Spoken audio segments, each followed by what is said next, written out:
From Built It Productions, it's The Great Creators. Conversations about creativity with some of the most celebrated actors, musicians, and performers of our time.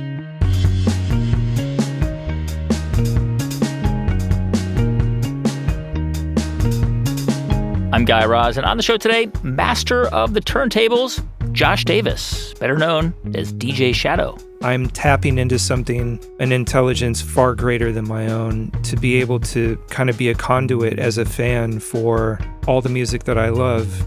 DJ Shadow's 1996 record, Endtroducing, became one of the most important albums of all time. It's the first record that was made up entirely of samples.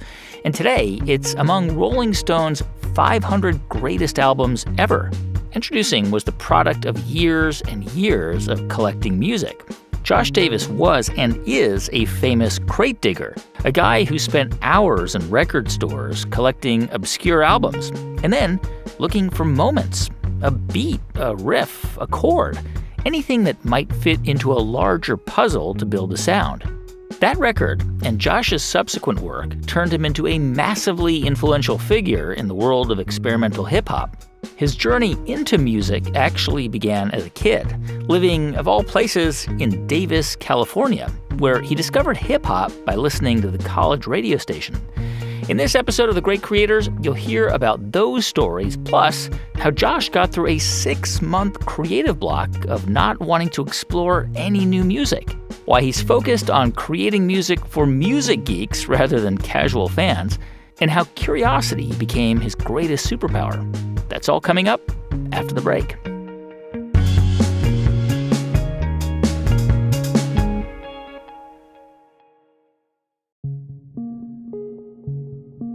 Josh Davis grew up in the 70s, just around the time when hip-hop was really starting to take off. His parents divorced when he was 2, and he grew up just outside of Sacramento with his mom. And by the 80s, around the time when the Beastie Boys became mainstream, Josh was just finding his place in high school. It was important for me going through school to kind of be a little bit of a social chameleon and try to ingratiate myself with, you know, the punk kids and the hip-hop kids, although there really weren't hardly any in Davis. You know, the heavy metal kids, like whoever might give you trouble, I tried to find connections to or inroads with as a means of, you know, kind of getting through the day every day at school. I mean, when you were a sort of a high school kid or even middle school kid, there were the sort of heavy metal kids, but there was also, and especially in California, like a contingent of kids who were really into the Smiths and Depeche Mode and OMD. And then hip-hop really probably starting in the mid to late 80s started to get a foothold, you know, in the broader culture. Where in those groups did you fit in, or if at all? Well, I mean, I can't speak for obviously everywhere is different and California is a huge state. But where I lived and the schools I went to, I mean, the only time where hip hop was kind of an acceptable, something that was considered cool to listen to was around the time License to Ill came out by the Beastie Boys. I mean, prior to that, there was of course, the fad, like the breakdancing fad around Beat Street and the movie Break-In, and hip-hop's first kind of whirlwind romance with the mainstream media. Then it was considered not cool very quickly. And then when the Beastie Boys came out, it was cool for a hot minute, and then it kind of continued to build steam once groups like Public Enemy and NWA were coming out, and it was seen as like, oh no, this is like a new political movement, musical movement, and intellectuals started to kind of flirt with the music. But there were really only a handful of people in Davis that I think considered themselves, you know, true hip-hop heads, even though that term really didn't exist then. Were you listening to the Beastie Boys and Public Enemy primarily? Was that the music you were listening to as a teenager? I fell in love with hip-hop in 82 when I was 10. And who was it? Was it like Grandmaster Flash? It was The Message and Planet Rock by Afrika Bambaataa. I heard them both within a few months. And then by 1984, when I would visit my dad in San Jose, I'd be taping KSOL and the mix shows on Saturday nights, Fridays and Saturday nights, and becoming more exposed to like, club music, and even though most of it was hip hop derived at that time. So, I mean, myself and a friend of mine named Stan Green, who was a graffiti artist who went by the name The Eighth Wonder, it was really just he and I in my age range. There were a couple of older kids in Davis. There was a guy named Todd Curry who actually put out the first rap record in Davis. But he was about 3 or 4 years older than we were. So we were aware that there were other people doing things in our town, but we definitely considered ourselves to be, not like we weren't into hip hop music or culture as a trend. We identified with it on a deeper level. So I think that made us unique. Yeah, it's interesting because I'm thinking about my 14-year-old son, and he's really into MF Doom or Earl Sweatshirt or specific kinds of music, and but then also like Japanese hip hop. And obviously with Spotify, the opportunity to be exposed to just infinite amounts of music is different than when we were kids. Because when we were kids, it was MTV and the radio. What do you remember about the music you listened to speaking to you? I mean, again, and this is not unusual, but you grew up in a primarily white environment, right, in Davis, and you were probably around kids who couldn't directly identify with the experiences that they were hearing. But what was it about the music that just like connected with you, like synaptically, So I guess when I've thought about this in the past, I mean, I was raised in a household, my mother was cynical of the media in general. And, a commercial would be on and she'd be making comments about how stupid it was or corny it was or whatever, or we'd be watching some variety show and she'd be like, oh, this is so, she was always reacting to what we were watching or what we were listening to. And she was sort of a counterculture kind of person.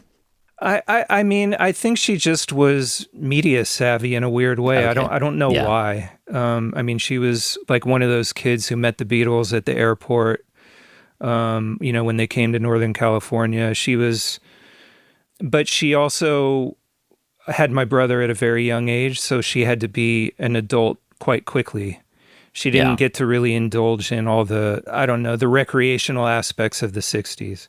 And I think that made me just kind of like, I learned to listen to the radio and go, well, why this? Why am I being served this meal? Why am I not being served something else?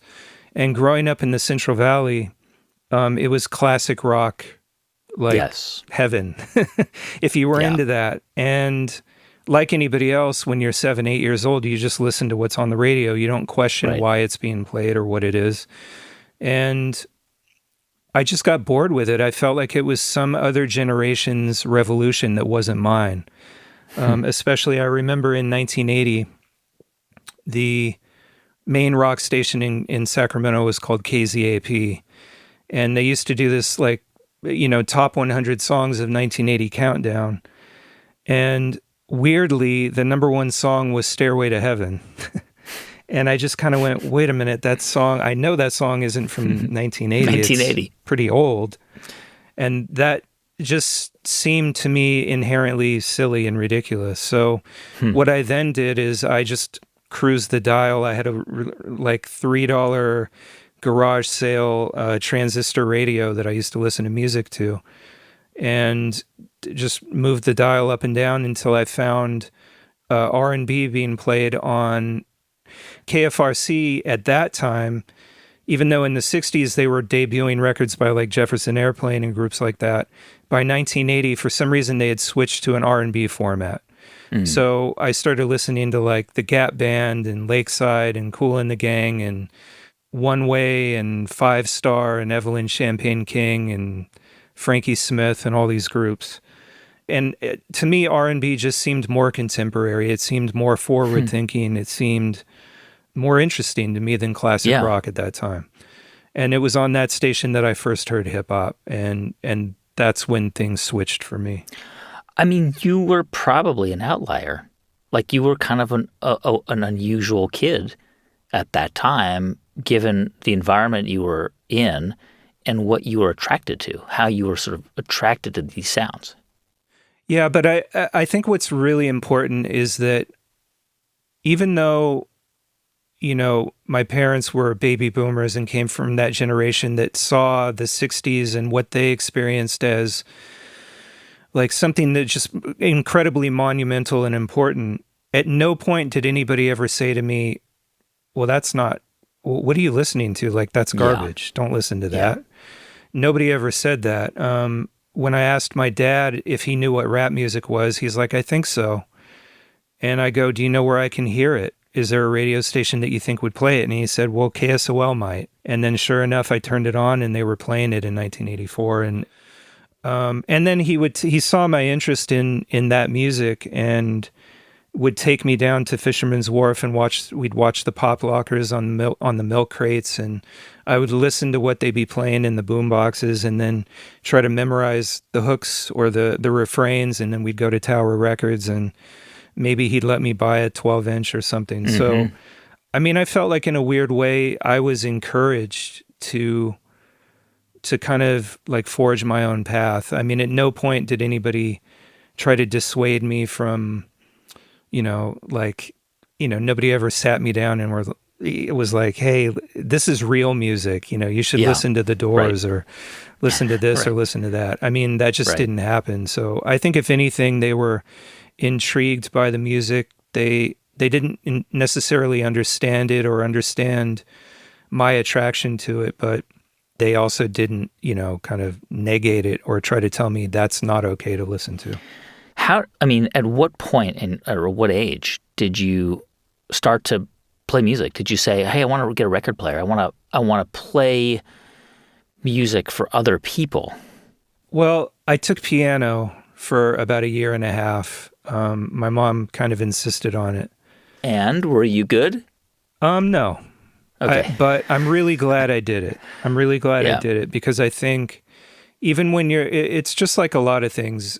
It's funny how the lessons from certain things can work their way into your DNA without you really knowing, especially when you're young. And thinking about things like, your hands doing different things and counter melodies and what it means to hit the right notes and the wrong notes and what are wrong notes that feel good and what are wrong notes that never feel good.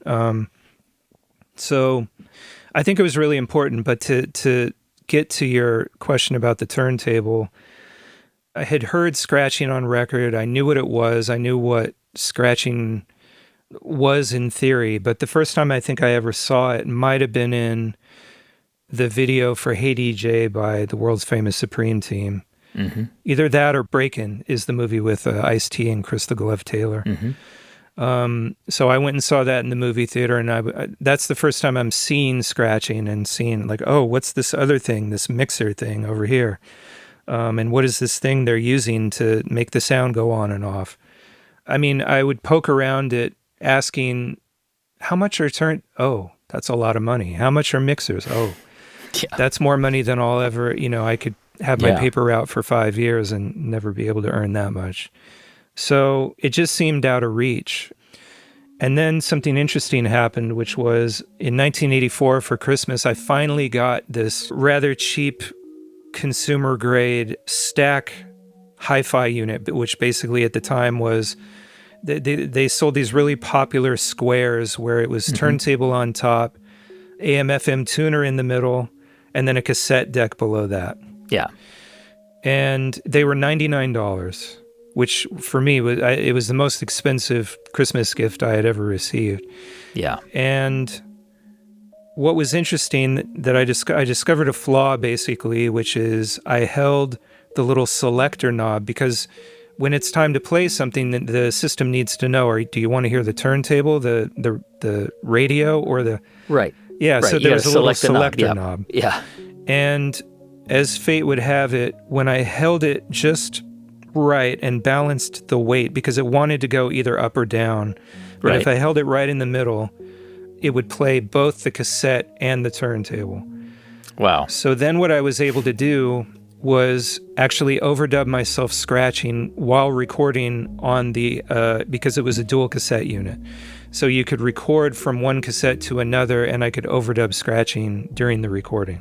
So you could play music from a cassette, record on the other cassette, and scratch on the vinyl. And the tape would record the scratching everything. as well. Yeah. Okay. It summed everything. But that's kind of no good, because then all you can do is the movement. It's just like do it, do it, do it, do it, do it, when what you really want to do is be able to cut it. Yeah. But I didn't have a crossfader. So what I would do is just basically use this selector switch as a crude kind of transformer switch, which would come along later. And then I was able to kind of go duh, duh, duh, duh, duh, as opposed to do it, do it, do it, do it, do it. So I was able to do crude little cuts, and just kept working on that system and bouncing tapes and doing the little pause mix thing and scratching over the top of that.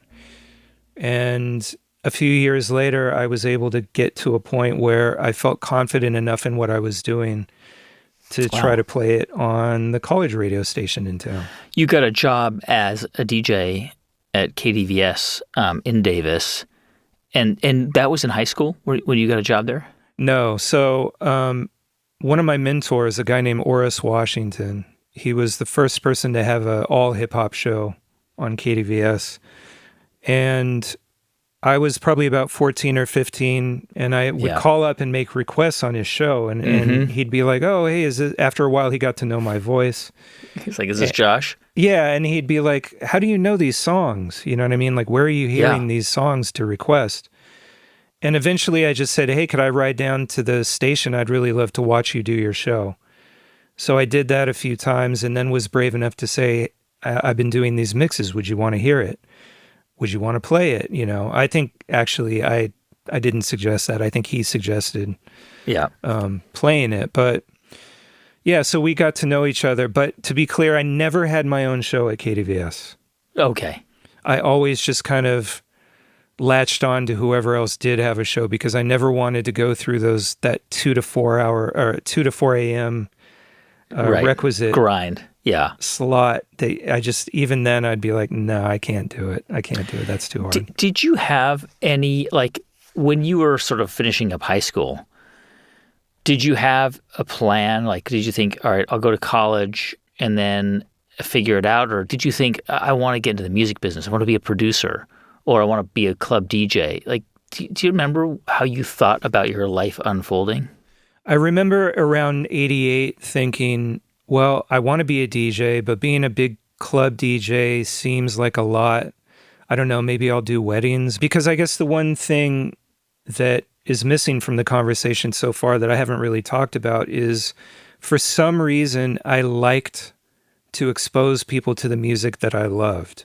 And prior to being a DJ, it manifested itself in just, you know, completely preoccupying the audio system of whatever car I was riding in.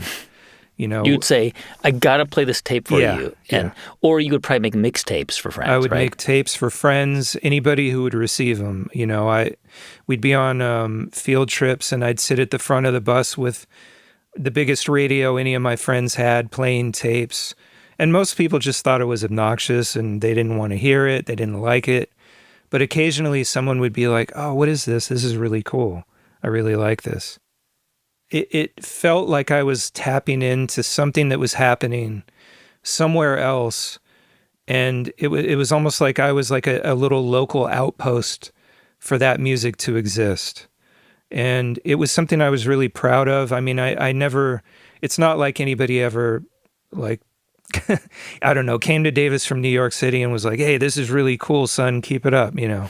That never happened. But as hip-hop and rap music grew and the art of DJing grew, I just kind of grew with it, and I would hear things and try it. And Oris from KDVS would let me use his real turntables at his apartment. So I would get training there. And meanwhile, the mixes being played on the radio in the Bay Area were getting more sophisticated. And then, you know, King Tech and Sway started their show. So everything was just kind of building, and I was literally growing up with it. So whereas in 1984, I didn't have an inkling of anything beyond, hey, I wonder if I could ever scratch or what that would feel like, what it would sound like, to 1987 being like, okay, I think I'm pretty good based on anecdotal evidence. I'm decent at what I'm doing. How can I get better? What equipment should I seek out? What music is out there for me to listen to? How do I access it? So it all just kind of built and grew simultaneous to me becoming a teenager and, going through high school. I mean, again, Oris Washington was the first person to put me on turntables and let me play in front of an audience. And it was at Black Family Day in 1987, which was it was an event that had started in the 70s around college campuses. And he happened to have a spot playing music to the outdoor lunch area. So I was playing to people that were 5, 6, 7 years older than me at the time. Yeah. But he's like, hey, everybody, I want you to hear this kid, Josh. He can scratch real good, or whatever it was that he said. And then I went up there and just did something for a few minutes. And that was, so just all these little baby steps along the way. I feel fortunate in the sense that I never felt like I missed any step of what would prove to be like an invaluable education. I mean, I've paid every possible due. Yeah, I mean, the story, as the story's unfolding, it's like this very methodical process of like step by step, right? Like starting like just hitting the record button and the play button from cassette to cassette. And I wonder, like, that day when you got up in front of, a crowd, probably mostly, Black folks who were celebrating Black Family Day. Do you remember feeling, I don't know, nervous? Because it seems to me that you took this, and you do take it today, very seriously, the act of constructing and thinking about sounds. And, I don't think you were like, and from what I know your music very well, you're not like a party DJ. You're not like jumping up and down, but you were so young at the time. Do you remember feeling like, I don't know how to be a performer? Yeah, there's a lot to unpack there, but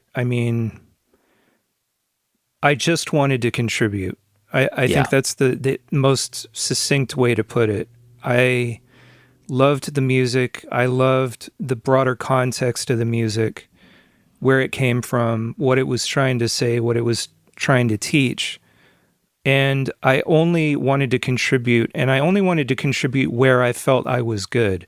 So in other words, I knew early on I couldn't break dance or pop lock. Tried it, didn't feel a connection to it, wasn't any good. I knew early on that I wasn't going to be a famous graffiti writer. Tried it. My buddy Stan was the best in town, incredible, gifted. And I just looked at that and just went, nope. He's clearly way better. And I'm just grateful that I never ran into the likes of Qbert or some of the other incredible DJs from the Bay Area until much later, because I probably wouldn't have, I just would have maybe thrown my hands up and went, well, clearly I can't compete with that. But fortunately, by that time, I had segued more into thinking as a producer rather than a DJ. But to your point about like the early live performances and things like that, no, I never wanted to be famous or a performer. I didn't grow up with aspirations of being on a stage or anything.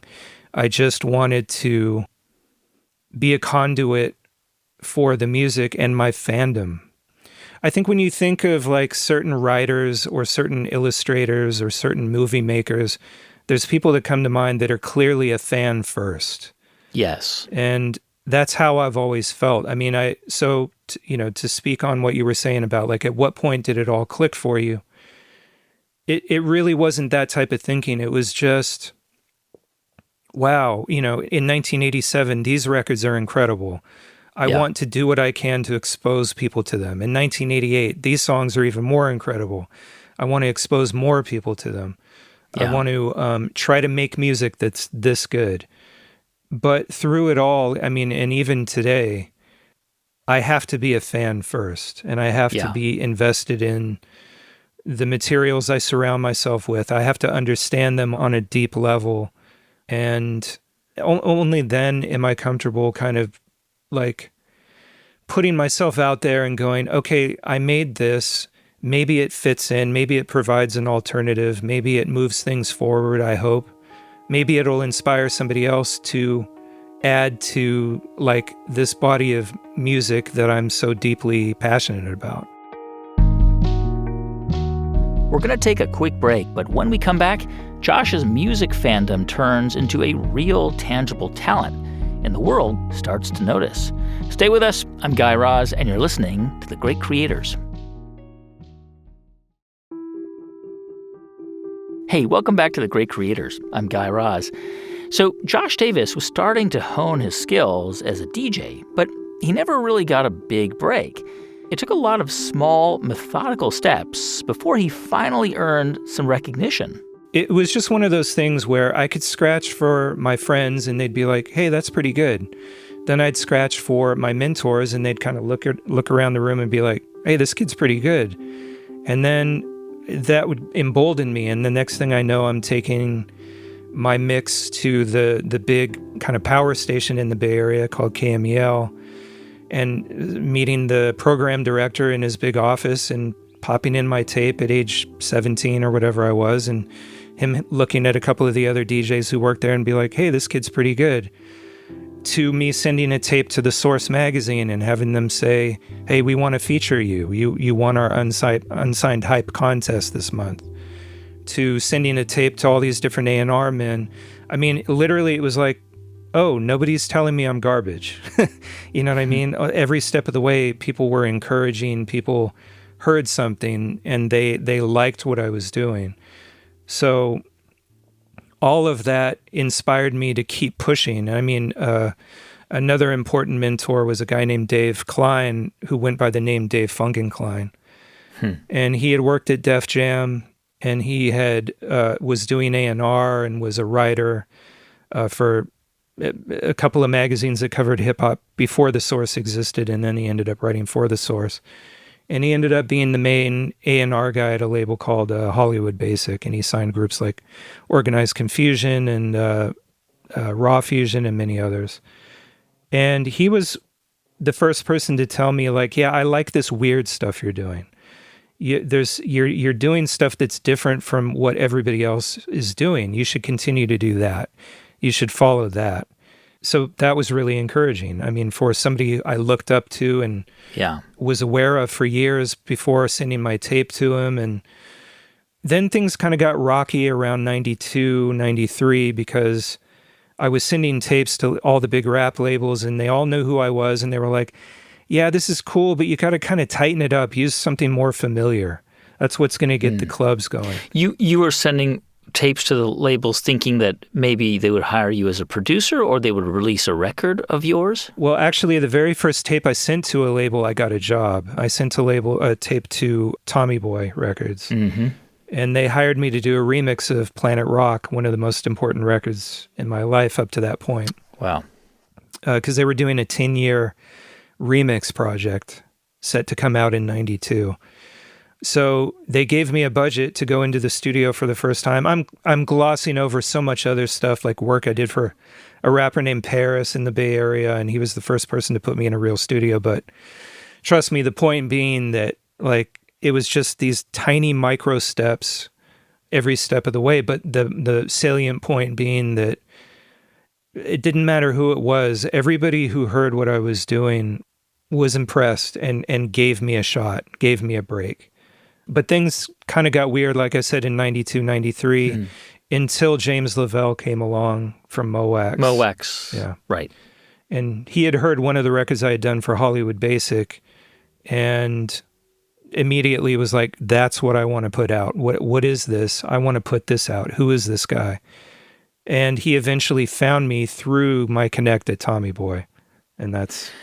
And MoWax obviously would have a massive impact on music in the 90s and beyond. I want to ask you about a part of you that is for people who are fans and who know a little bit about you, you're famous as somebody who basically dives through crates of music, right? Even the cover of your famous record, Introducing, is, it's in a record store.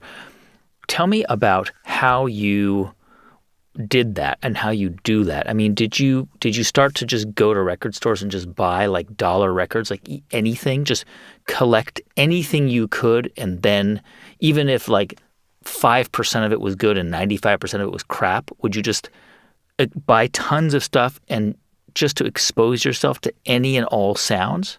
That came later. I would do that a bit later, but early on, I really wanted to know what the sounds were. Now, again, try to imagine going back to 1984 and you know nothing about the internet, you know nothing about DJ culture as it ended up existing. But imagine you're a kid that's 12 years old and hearing a record that you think is really, really fresh, to use the parlance of the time. Yeah. And the DJ is scratching, but it isn't just how he's scratching, but the sound itself, right? Because you can put any record on a turntable and make it go wee, wee, wee, wee, wee, back and forth. But what I started to notice is that DJs tended to use certain sounds over and over again. Yeah. So I'm hearing on a record like Jam Master Jay by Run DMC, the sounds that he's scratching, and I'm going, I wonder what those sounds are. What record is that? And then a record like Davey DMX, One for the Treble, comes out, and I'm hearing, wait, I think that's the same sound I just heard on this record over here. What is that sound? Why that sound? You clearly had this curiosity. You're like, okay, I'm going to go buy these records that I've never heard. And then eventually that grew into just kind of this massive appetite of just buying and listening. And I wonder where you think that, because it's a superpower. Curiosity is a superpower, but it's also something that can be cultivated. Like we can all choose to be curious, right? I know I sound like a self-help tape right now, but I think you know what I'm going for. Where do you think it came from in you? Wow, that's a great question. I think without kind of going all the way back to like age 3 or whatever, I think as it pertains to music, I always had an affinity to music or for music, was always interested in it, how it was made, what it was, who did what, reading the liner notes, trying to understand what mastering was, what engineering meant, as opposed to mixing and all the different things that you read on records. But initially feeling as though, I'd listen to classical music and go, okay, that's great, but that's not me. Or listening to my brother's Beach Boys records or Sean Cassidy records and kind of going, well, that's definitely not me. The first time I heard music that I thought, okay, this is getting close, was the first time I heard disco, honestly. Wow. And then later records like Funky Town by Lips Incorporated. And I wanted music that felt progressive and futuristic without being complicated. I mean, to this day, I listen to free jazz and I deeply respect it, but I don't understand it most of the time. The first time a massive audience became aware of you, and I count myself as one of those people, was in 96. I was living in the UK at the time, and I remember when Introducing came out and,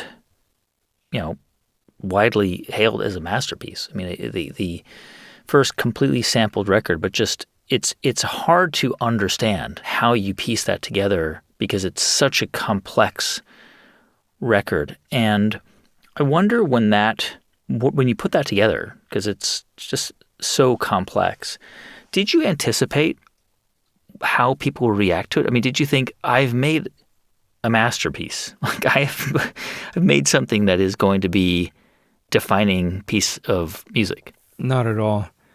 I was literally aside from myself, the only person I was trying to please was James Lavelle, the guy who ran my label and who, bankrolled the album. And it wasn't a lot of money by music industry standards, certainly, but it was, I felt a deep responsibility to live up to his expectations and his hopes. And I just wanted him to make his money back. And I suppose on a very vague level, I was hoping that maybe the record would spark conversation within the hip hop community. And I also remember that the other very surface set of goals that I had for the record was to articulate that sampling is an art form.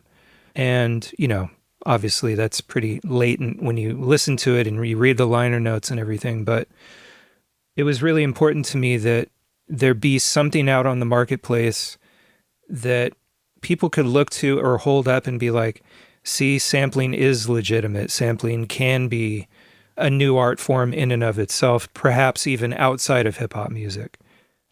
Yeah, I mean, I can't even imagine how your brain constructed those sounds, because there are thousands and thousands and thousands of pieces of music, disparate pieces of music, totally different pieces of music stitched together. And I mean, there are there are websites. It's like a Harry Potter kind of phenomenon. Like there are websites devoted to, second by second deconstruction of that record.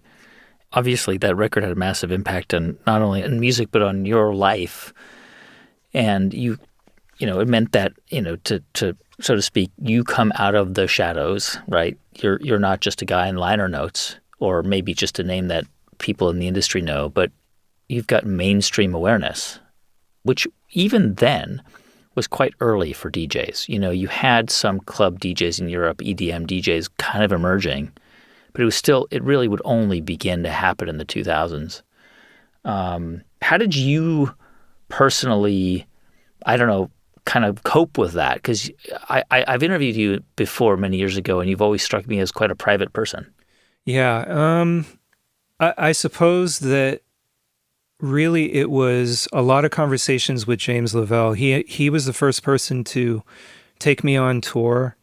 The first country I ever toured actually was Germany, even before I ever toured this country or the UK.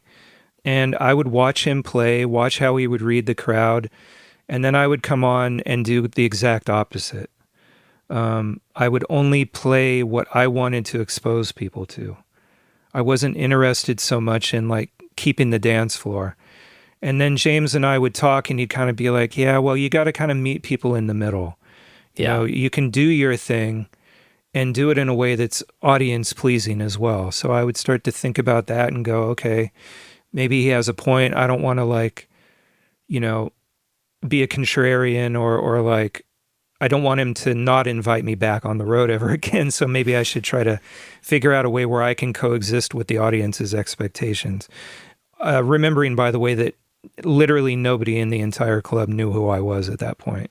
Yeah. I was just some guy, 𝐦𝐤𝐬𝐿, who had kind of a name at that point, decided to bring along with him. So I decided to maybe be a little bit more gracious than I normally would and try to figure out a way where I could, maybe work in a little bit of this. He used to tell me, don't play more than 4 hip hop records in a row. You got to get back to something that is maybe a little for people that don't just like rap music, maybe you can switch it up a little. And I would kind of push back on that and go, well, that's not where I come from. But as time went on, it became clear to me that the press, and by the press, I mean the British press, the enemies, the melody makers, weren't really going to take you seriously unless you were willing to kind of put your neck on the line and go out there and represent your music live. They weren't going to accept somebody just living as a recording artist who never left the studio, because then you're a studio act, right? You're not real somehow. Yeah. But I started being more and more visible around London, and then more and more visible around other parts of the UK, and starting to learn from every experience, okay, well, I think I can get away with this. This record is dope. I really like it, but it sounds like shit over the system. You can't play that type of record anymore. It has to, sound good. So I just started learning, and it was trial by fire. And there was a part of me, definitely. I remember there was this very conspicuous gig about 2 months before Introducing came out. And the press person at MOAX was this amazing woman named Karen. And she was going, look, this is a really important event. You know, a lot of people from the NME are going to be there. A lot of people from Melody Maker are going to be there. The Evening Standard, all these newspapers, whatever. And so I started to do what I always do, which was kind of like, well, fuck everybody else. I just have to do me. Yeah. And I tried to imagine what's the least expected record that I could possibly play that somehow still speaks to who I am and my roots. And I decided that the first record I was going to play that night was Back in Black by AC/DC. Wow. Just to be like, oh, you know, all these cool people who think they're going to hear these cool, sophisticated sounds and, you know, all the jazzy vibes or whatever it was I was trying to rail against. I just was like, here you go. Boom. And I think in some ways that just really kind of was the stamp on what MOAX was about in that era, what I was about in that era, what James loved about me in that era, which is like, holy shit, he doesn't care. He's just going to do him. He's going to force the audience to cross over to him, not the other way around. And that kind of set it off. That was the beginning of my ability to kind of coexist and negotiate with an audience. It's a version of what you were doing when you were playing cassettes on the bus, right? You're saying, hey, I've got an even bigger audience and I'm going to play cassettes on the bus. But it can be polarizing, right? There can be a price to pay for that. Like you could choose to be a club DJ and play what makes people happy and make lots of money and do lots of collaborations, or you can choose to take that path. Right. And that's not an easy path to choose. I think I remember hearing a quote once from a television writer when I was, I don't know, sort of 13, 14. And you never know what quotes are going to stick with you through your life, right? I mean, I think we've all read things like on a, you know, Airplane magazine or something where you're just like, that's deeply profound. And it becomes like a part of you. And you're like, wow, who'd have guessed, you know? But I remember this quote was, he was talking about when they're writing, and he said, we're always trying to write for the smartest person watching. We're not trying to write for everybody. We're trying to write for the smartest person watching. And I remember thinking that, that's me. That's kind of how I think about things. I want to, if I'm putting a set together, even if I'm just playing a mix to maybe 50 listeners on KDVS, I want to make it something that might change somebody's life. I want to put so much into it and have it be so meticulously curated that it might possibly change somebody's life. And that's kind of how I've always approached anything and everything, and it's probably why I'm not more prolific. And it's definitely why I could never play the main room in any EDM festival or any, I don't know, any kind of mainstream anything. We're going to take a quick break, but when we come back, Josh shares how he recently fell into a 6-month musical slump and climbed out of it with his newest album, Action Adventure. Stay with us. I'm 𝐦𝐤, and you're listening to The Great Creators. Hey, welcome back to The Great Creators. I'm 𝐦𝐤. So Josh Davis has now released 7 studio albums as DJ Shadow, and he's still not interested in trying to appeal to the masses. First and foremost, I'm making music for myself, and I mean, I suppose if there is any kind of external voice, it's the fans that I feel like have said things to me over the years that where, you know, and I can't say it's been a lot of times, but sometimes people have said things to me where I'm like, okay, wow, they really get it. They don't just kind of get it as a fan. They get something bigger than here's how the music made me feel or you know, and then this happened when I listened to this album and I associate it with that.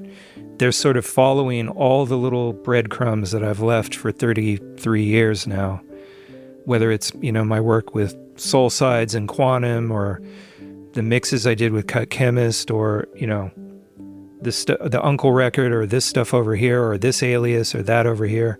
All of my favorite artists create a world. I mean, whether it's James Brown or David Bowie or who it is. I mean, still to this day, I'm kind of like, wow, I had no idea James Brown produced that. Some little 45 on a different label that never went anywhere, and it's like almost impossible to even own every record James Brown contributed to or worked on. Yeah.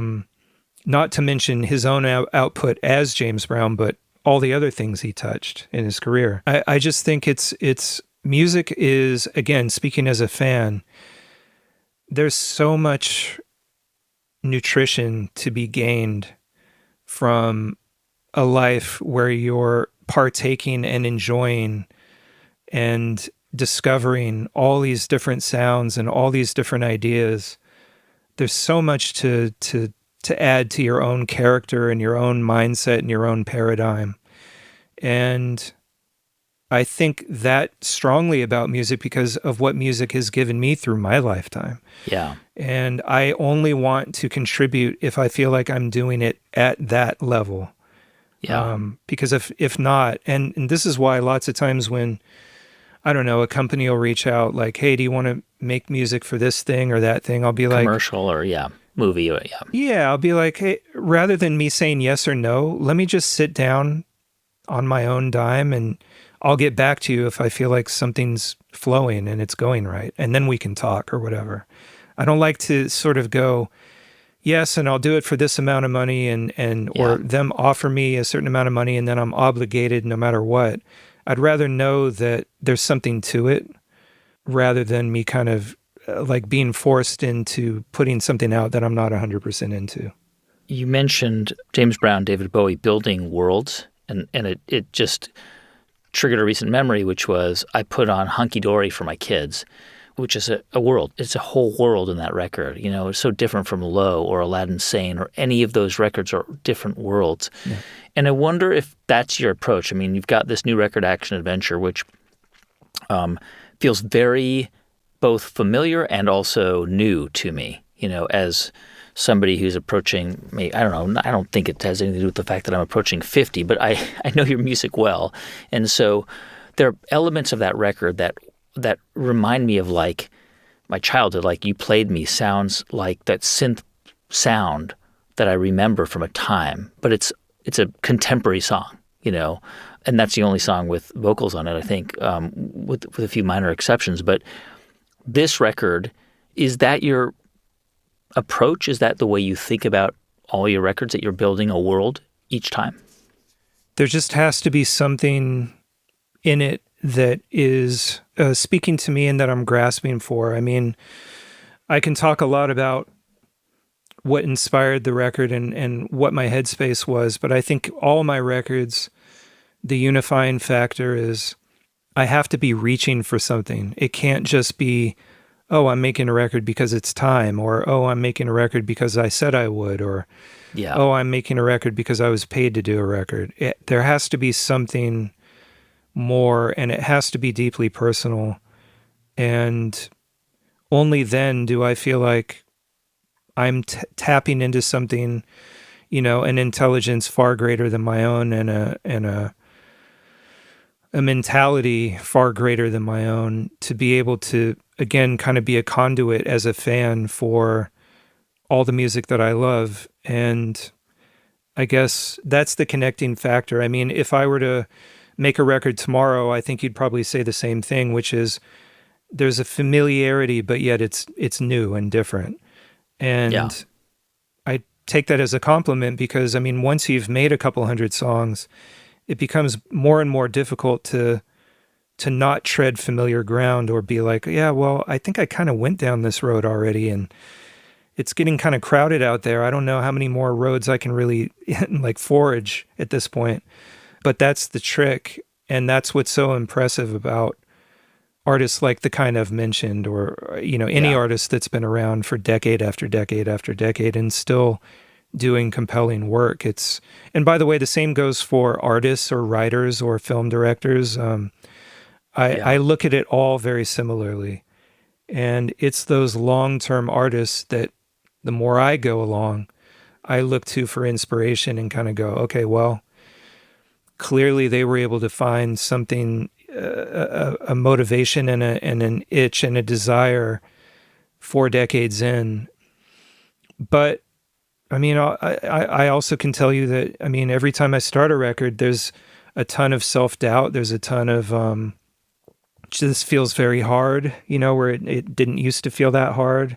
There's a lot of kind of like banging your head against the wall, or like coming up from where I'm speaking to you from now up to eat dinner, and having my family be like, how'd it go today? And me kind of just in my head and just kind of like, I don't know, I feel like I wasted 8 hours, I mean, it sounds like the life of a novelist. Like you get butt in chair, you write 5,000 words or 1,000 words, and then at the end of the day, it just goes in the trash. Yeah. Yeah, that happens. And then the end result is a record after you salvage some of those things that don't go in the trash. Yeah. It's interesting. I don't feel any more authoritative about the music making process or the album writing process than I did 30 years ago. Wow. It's still really hard. I think so. Yeah, I think so. Probably because I'm not classically trained, maybe because I'm not as inherently gifted as many of my peers or, people that I look up to. It could also be, I don't know, maybe a lot of like personality conflicts. I don't know what it is, but when the good days are good, I think maybe similar to being like I often use baseball as an analogy for some reason. I grew up playing it and I enjoy watching it. And it's a game about failure. Exactly. Yeah. And you think about like a pitcher who goes out once every 5 or 6 days, has a rough game, they got to wait another 5 or 6 days. But when you have a good outing, you're on cloud 9 for the next 5 days. And it's the same with making music and working in the studio, I find, which is the good days can carry you through a lot of bad days or hard days. You wrote this earlier in 2023 that there are certain themes that began to take shape and a loose set of personal rules that you decided on that helped you navigate towards this cohesive body.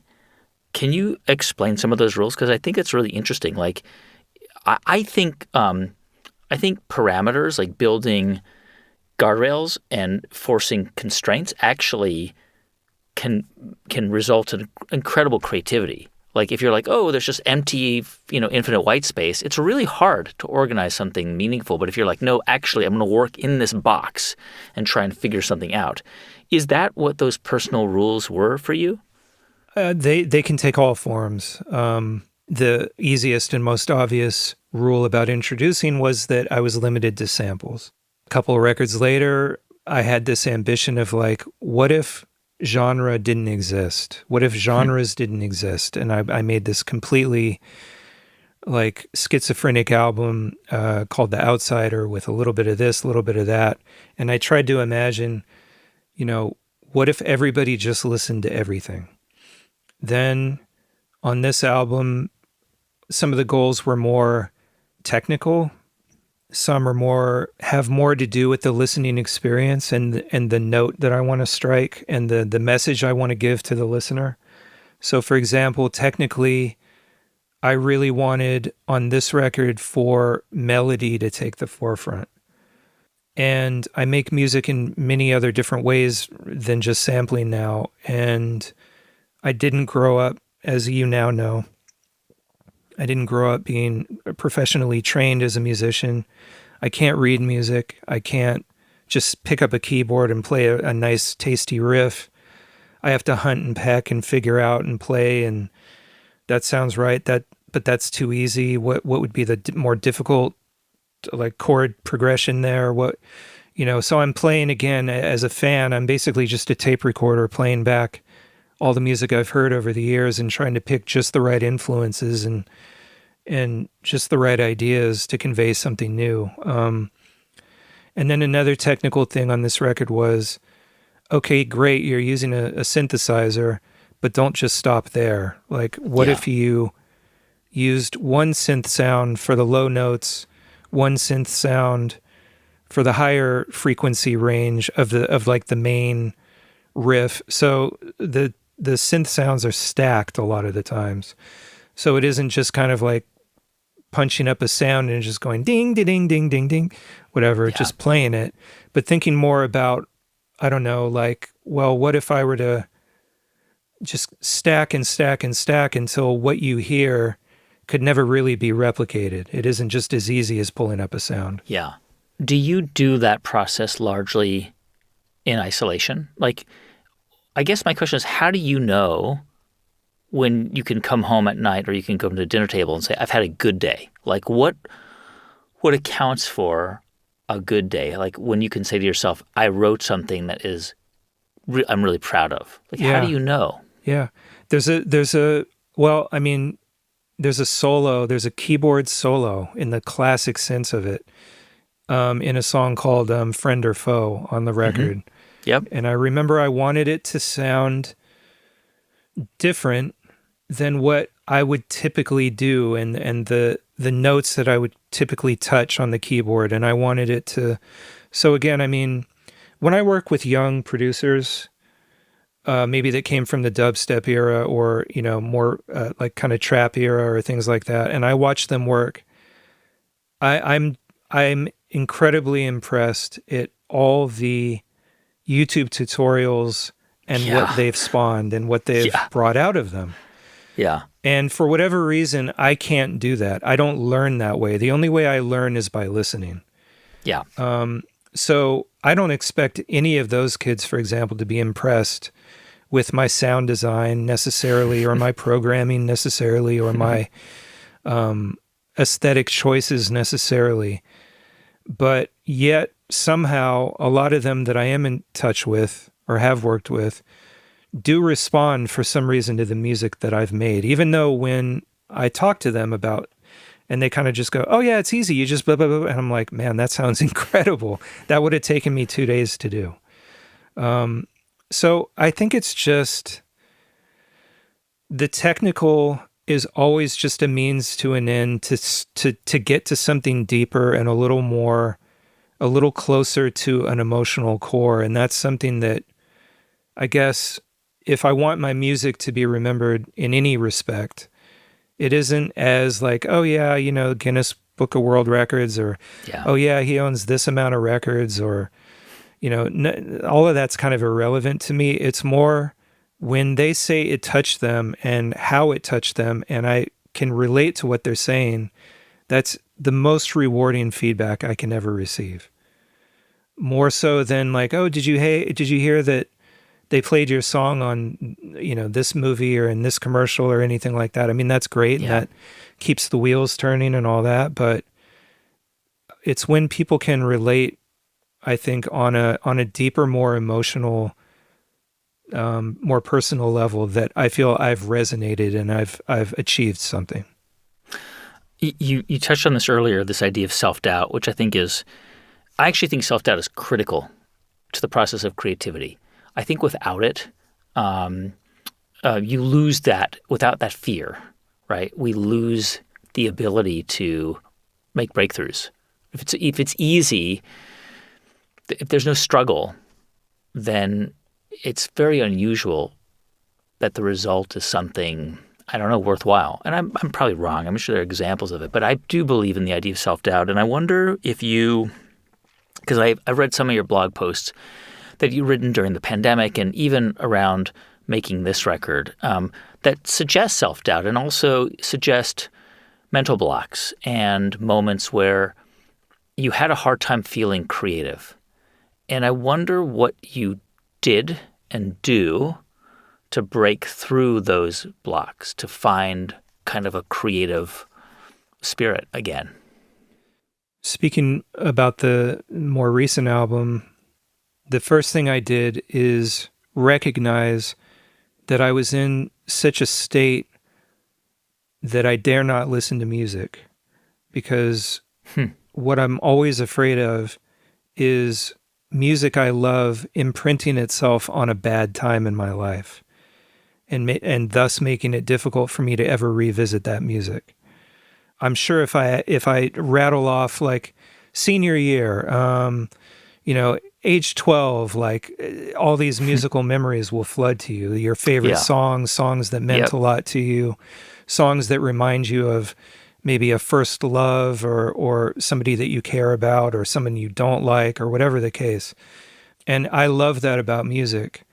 And I mean, with what everybody was going through during COVID and the way I had been affected by it personally and professionally and financially, I knew that if I listened to music during that time, it was going to taint that music. And I decided for about 6 months, I just kind of went, I don't care. I can listen to like little records as stuff I'm familiar with or whatever, but I don't want to explore. I don't want to invest. I don't want to be curious right now.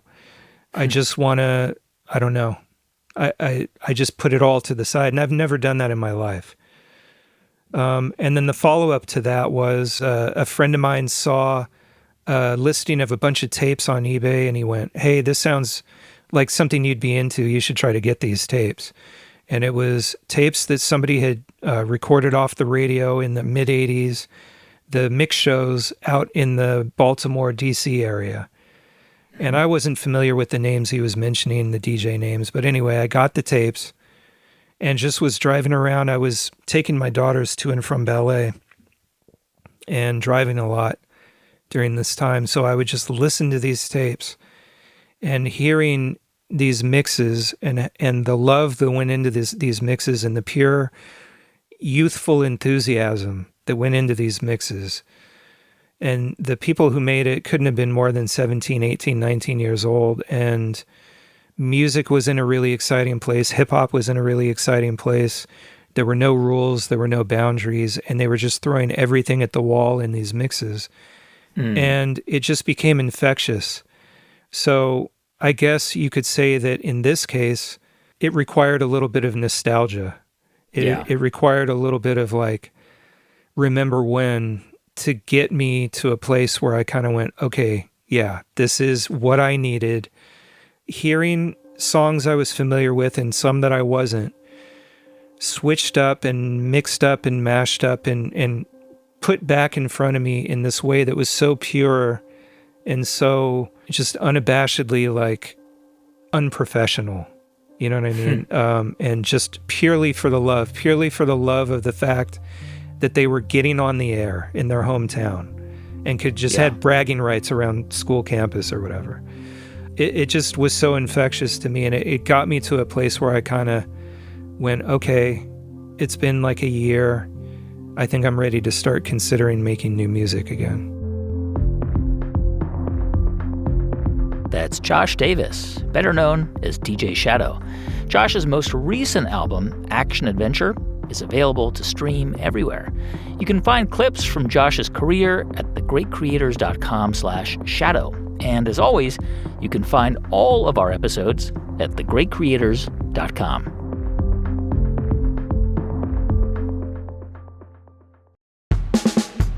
Hey, thanks so much for listening to our episode this week. If you enjoyed it, please do us a favor and hit the follow button on your podcast app so you never miss a new episode. This episode was produced by Nat Hoops and edited by Jeff Rogers. Thanks also to Malia Agudelo, Kevin Leahy, Kayla Rosenbaum, and Daniel Shukin. I'm Guy Raz, and you've been listening to The Great Creators from Built It Productions.